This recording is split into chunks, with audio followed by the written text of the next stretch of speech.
बिस्मिल्लाहिर्रहमानिर्रहीम। अस्सलाम वालेकुम नादरीन, आप यूट्यूब चैनल देख रहे हैं, मैं इमरान खान हूँ। नादरीन, जो ईरान और इसराइल के बीच में सूरत हाल है उसमें कुछ लेटेस्ट इन्फॉर्मेशन है मेरे पास, वो मैं आपके साथ शेयर करता हूँ बाद में। लेकिन पाकिस्तान के अंदरूनी हालात के ऊपर कुछ चीज़ें जो मुझे आपको बतानी है। एक तो मैंने पिछले व्लॉग में आपको बताया था कि आर्मी चीफ के हवाले से इकोनॉमिक टाइम्स में खबर छपी है और उसमें ये कहा गया कि आर्मी चीफ को दावत नहीं दी अमेरिका ने।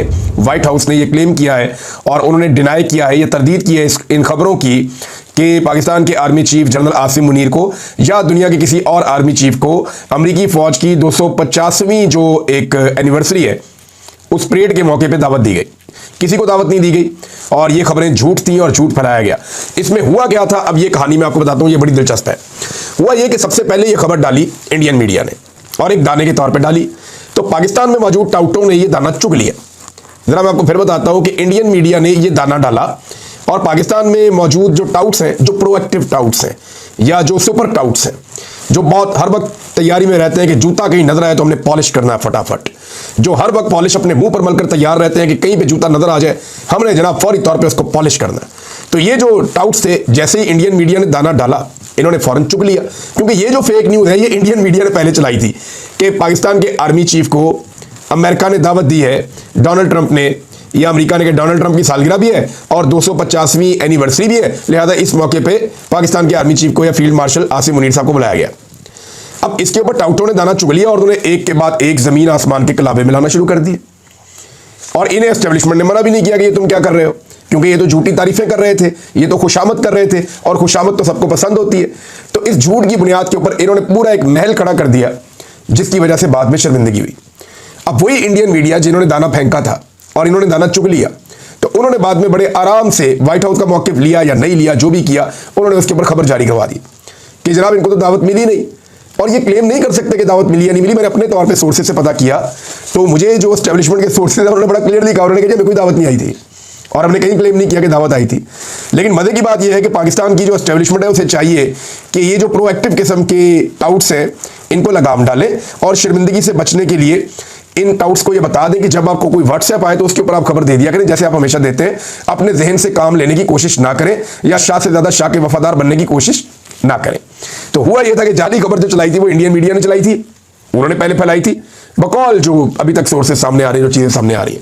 लेकिन जो पाकिस्तानी टाउट्स हैं उन्होंने गेम चक के रख दी, PMLN के अकाउंट्स हो या दीगर हो, उन्होंने कहा जनाब कमाल ही हो गया भाई, आसिम मुनीर साहब के आगे बिच गया डोनाल्ड ट्रंप, तेंज हो गया तो उंज हो गया, कहानी के ऊपर कहानी, कहानी के ऊपर कहानी, ऐसी ऐसी कहानियां जमीन आसमान के कलाबे इन्होंने मिलाए कि पता नहीं क्या हो गया, बगड़े डाल दिए, गिद्दे डाल दिए, इन्होंने माइये गाना शुरू कर दिए आसिम मुनीर साहब के और डोनाल्ड ट्रंप के। लेकिन बाद में पता चला कि जनाब वो तो काम ही कोई नहीं हुआ, बल्कि व्हाइट हाउस की तरदीद छाप दी गई। अब इस सारे मामले के ऊपर एक सुबकी सी हुई है और मेरे ख्याल में यहाँ पे पाकिस्तान की एस्टेब्लिशमेंट के लिए बहुत कुछ सीखने के लिए है कि जब कोई खुशामद कर रहा हो तो तब भी उससे बचना चाहिए, क्योंकि खुशामद के नतीजे में भी बाद में कभी कभी प्रॉब्लम क्रिएट हो जाते हैं।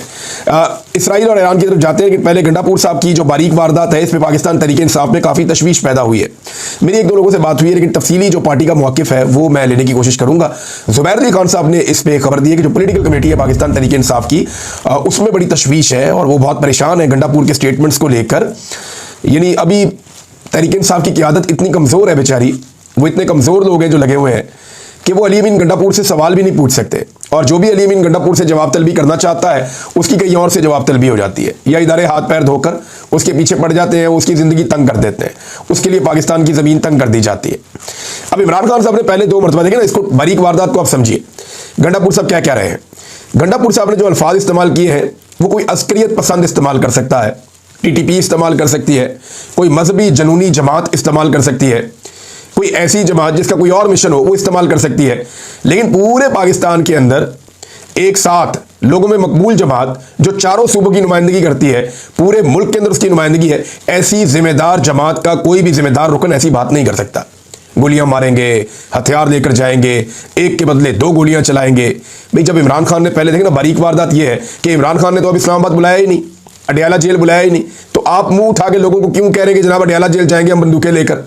हालांकि इसी अली अमीन गंडापुर ने मुझे बहुत पहले ये बात एक दिन बताई थी और ये गवाही भी देंगे कि इन्होंने मुझे बताई थी कि इमरान साहब, कई लोग ये कहते हैं कि अडयाला जेल चले जाओ, तो तो हमने अडियाला जेल कभी नहीं जाना। मैंने कहा जी क्यों नहीं जाना? तो उन्होंने कहा इसलिए नहीं जाना कि हम अडियाला जेल जाएंगे तो इसी बहाने कोई ना कोई दंगा करवा के अंदर इमरान खान को नुकसान पहुंचा देंगे और बाद में ये हमें कहेंगे कि तुम्हारी वजह से हो गया है, और वो मुद्दा भी हम पे डाल देगा कि जनाब हमारे साथ ऐसे लोग गए थे जिन्होंने इमरान खान को नुकसान पहुंचा दिया है। ये अली अमीन गंडापुर ने इस खदशे का इजहार मेरे सामने किया था, मैंने अपने कानों से सुना उन्होंने ये बात की थी। अब वो कहते हैं कि हम बंदूकें लेकर जाएंगे और अडियाला जेल जाएंगे। मुझे नहीं समझ आ रही कि वो क्या कहना चाह रहे हैं और क्या करना चाह रहे हैं। इमरान खान ने 2 मरतबा इस्लामाबाद बुलवाया था, ये हम सब जानते हैं, अच्छी तरह जानते हैं। 2 मरतबा इमरान खान ने इससे पहले कहा था कि इस्लामाबाद आ जाओ। तब अली अमीन गंडापुर साहब जो मुकर्ररा जगह रखी गई थी वहां पहुंचे नहीं, इस्लामाबाद तक आए और वो जहां पे इमरान खान साहब ने बुलाया डी चौक, वहां ये पहुंचे नहीं। एक दफा इन्होंने पहाड़ियां क्रॉस की और एक दफा ये कारकुनों को निहत्ता गोलियां खाता हुआ छोड़ के वहां से चले गए। हालांकि इन्होंने कहा था जी मैं कुर्बानी दूंगा, सबसे पहले मैं गोली खाऊंगा, सबसे आगे मैं खड़ा हूंगा। ऐसा कुछ नहीं किया, सिर्फ वो कहानियां ही थी।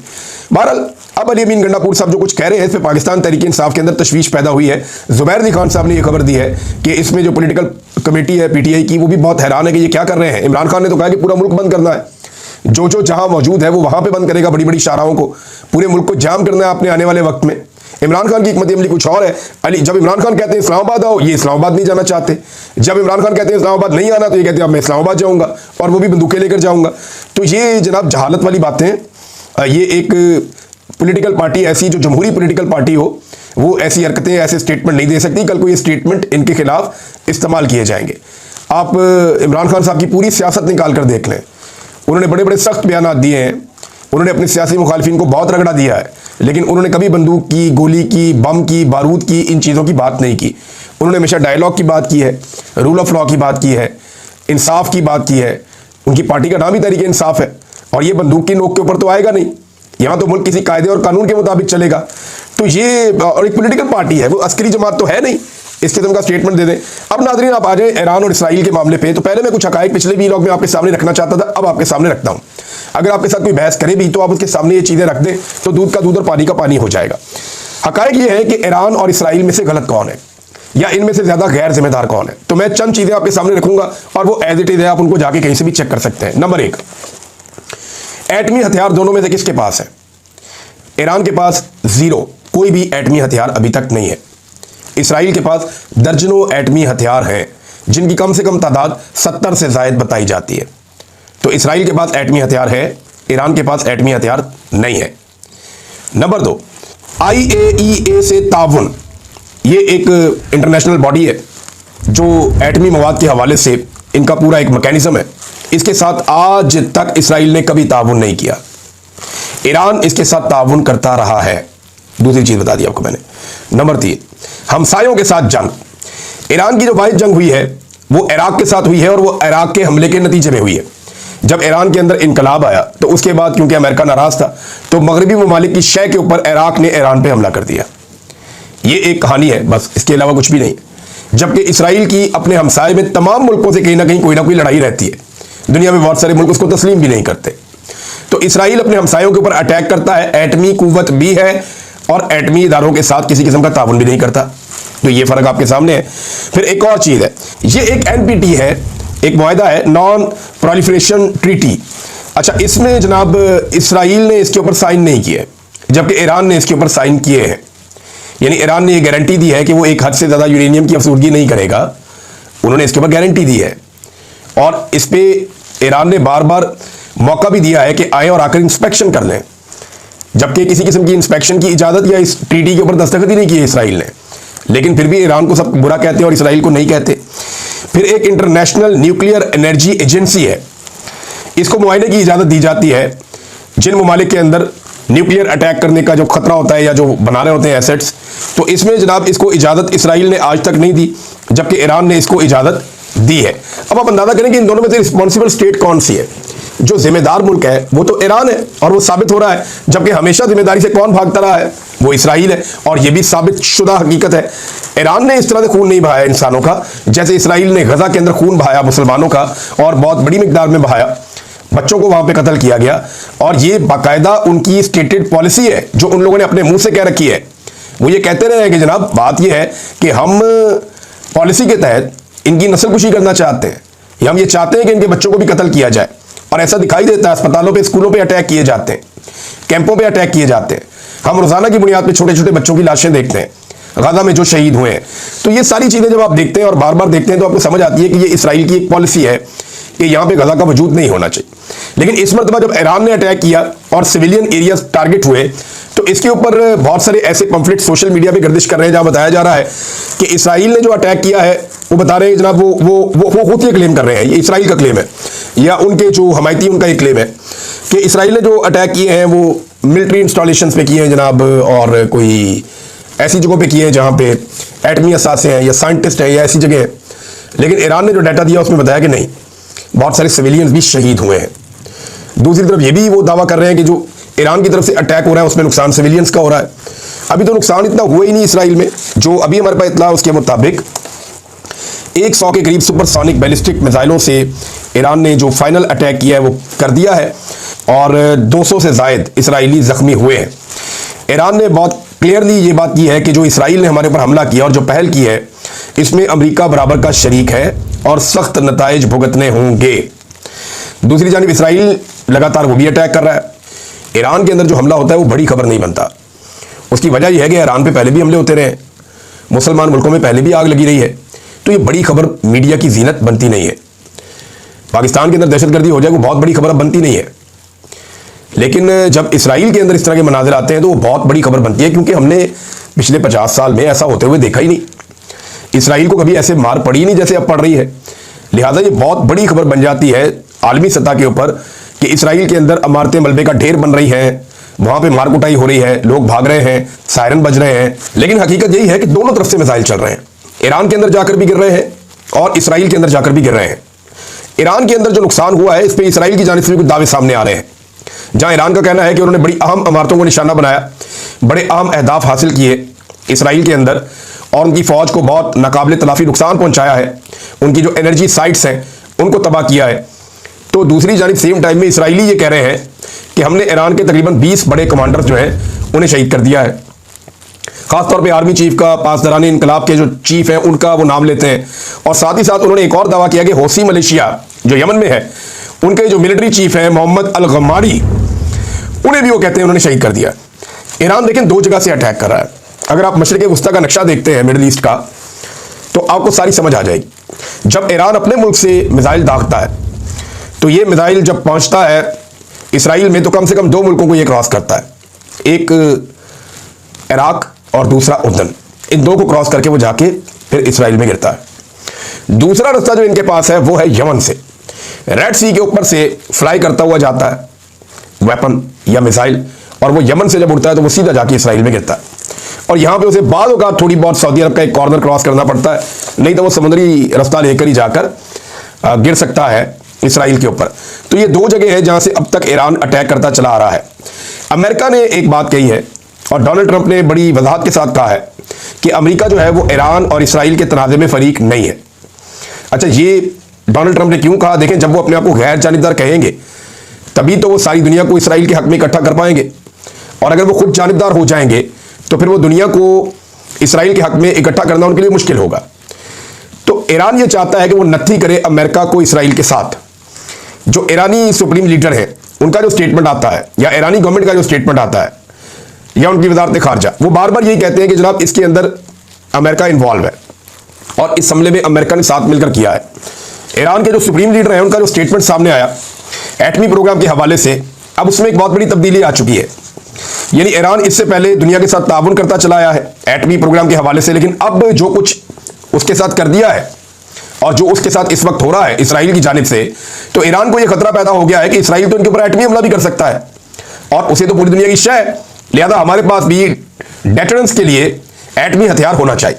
वो स्टेटमेंट मैं आपको पढ़ के सुना देता हूं, और वो ये कहते हैं कि एटमी प्रोग्राम के हवाले से हम अमेरिका वगैरह से ये कहना चाहते हैं कि ईरान यूरेनियम की अफजूदगी करे या ना करे, आप कौन होते हैं, ये काम आपका नहीं है। आपके पास जौहरी तनसीबात हैं, यानी आपके पास एटमी तनसीबात हैं, आपके पास एटम बम मौजूद है, दुनिया को नेस्तो नाबूद करने के असलहे आपके पास मौजूद हैं। आप कौन होते हैं अजीम ईरानी कौम को ये बताने वाले कि यूरेनियम की अफसूदगी करनी है या नहीं करनी, जौहरी तनसीबात ईरान रखे या ना रखे, ये बताने वाले आप कौन होते हैं। ईरानी कौम अपने फैसलों में खुद मुख्तार है। अब ये ईरान का मौक़िफ़ जो है वो एक कदम और आगे चला गया। पहले वो ये ईरान बहुत कॉपरेट कर रहा था दुनिया के साथ, वो इस लड़ाई से बचना चाहता था। ईरान ये चाहता था कि लड़ाई से अवॉइड किया जाए और मजीद पाबंदियों से बचा जाए। लेकिन अब जो कुछ ईरान के साथ कर दिया गया है, तो आलमी सपोर्ट का एक हिस्सा ईरान को भी मिला है। खासतौर पर मुसलमान मुल्कों ने ईरान को सपोर्ट किया, तुर्की ने किया है, पाकिस्तान ने किया है, सऊदी अरब ने किया है। और सऊदी अरब ने किया तो इसका मतलब है कि जो अरब ममालिक हैं वो सऊदी अरब के पीछे खड़े होते हैं, वो उसे अपना लीडर समझते हैं। तो मोहम्मद बिन सलमान ने बात की तो समझे सबने बात की। तो यहां पे ईरान के लिए एक थोड़ा सा रिलीफ भी है, और रशिया और चाइना भी ईरान को सपोर्ट कर रहे हैं। तो ऐसे में वो ये कह रहे हैं कि हम क्यों ना अपना प्रोग्राम जारी रखें, हमने इतनी कॉपरेशन की, इसके बावजूद हमारे ऊपर हमला कर दिया गया। और वो साफ कहते हैं इस हमले में अमेरिका इन्वॉल्व है, जबकि अमेरिका कहता है हमारे से कोई लेना देना नहीं है।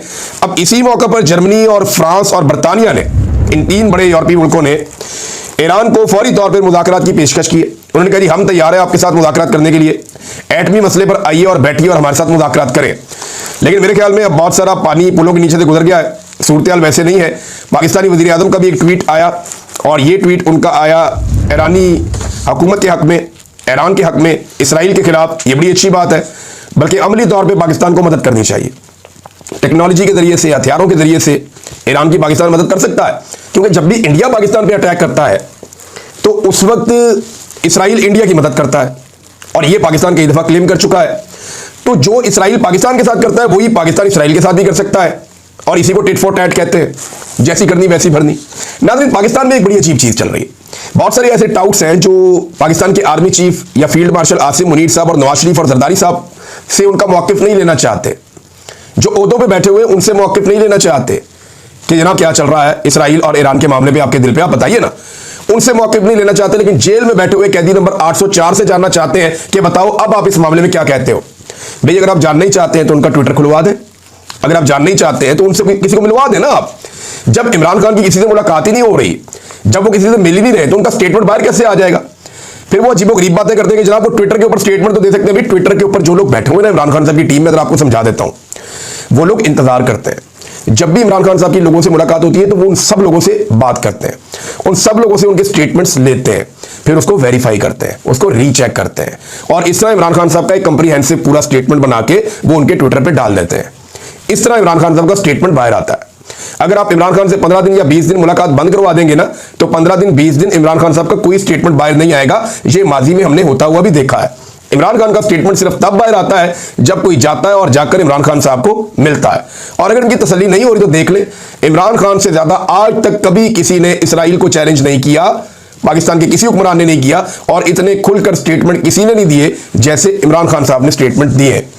और जो इस वक्त बाहर है हुक्मरान या लोग, जिनमें आप ये कह दें नवाज शरीफ है, जरदारी साहब है, आर्मी चीफ है, इनसे नहीं पूछते जनाब आपने स्टेटमेंट क्या दिया है या आप इसके बारे में क्या कह रहे हैं। फजल रहमान साहब से पूछ लें, बाकियों से पूछ लें आप। वो एक बंदा कैदी है, उससे मुलाकात ही नहीं हो रही, उसका स्टेटमेंट कैसे बाहर आएगा। या तो सुबह उसकी मुलाकात करवाएं और देखें उसका स्टेटमेंट कैसा बाहर आता। आप सबके मुंह लाल हो जाएंगे, ऐसा जवाब वो देगा। अब तक के लिए इतनी, अपना ख्याल रखिएगा, अपने चैनल का भी। अल्लाह हाफिज़।